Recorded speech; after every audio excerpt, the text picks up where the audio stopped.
Teraz tu máme príspevok od nášho vyslaného spravodajca Maroša, ktorý bol v detskom tábore a také upozornenie, že to, čo vlastne uvidíte, dámy a páni, chlapci a dievčatá, naozaj neberte vážne, ale je to super. Nachádzame sa v centre voľného času v Starej Bystrici, kde prebieha letný tábor detí z okresu Čadca. Spýtali sme sa vedúcej tety Hanky, ako sa tu deťom darí.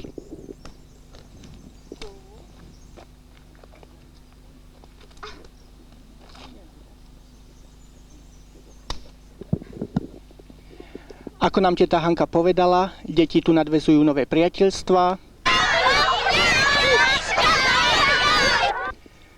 sú stále na čerstvom vzduchu a veľmi im tu chutí jesť. Ale aby nielen vedúci hovorili o tomto tábore, priamo deti sme sa spýtali, ako sa tu cítia. Dobre. Ďakujem za vyčerpávajúcu odpoveď. Spýtali sme sa najmladšieho účastníka tábora, aká je ich najmilšia činnosť po večeroch. Hrávame sa v sene so zabálkami. Práve v týchto chvíľach prebieha súťaž v behu na 500 metrov. Nakoľko nemáme dve kamery a táto musí zaberať mňa, aspoň slovom vám sprostredkujem, ako táto súťaž prebieha.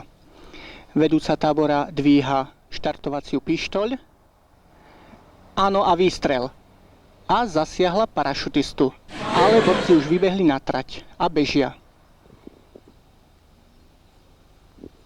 Stále bežia. Ešte stále bežia.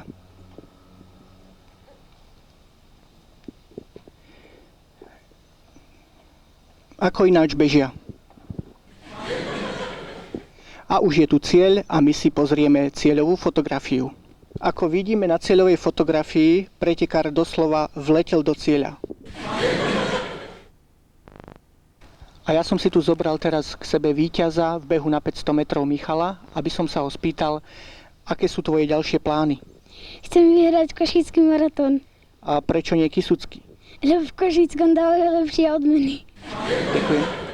Dúfam, že táto reportáž bola dostatočným lákadlom pre tých, ktorí chcú zmysluplnou činnosťou stráviť zvyšok prázdnin v takomto tábore.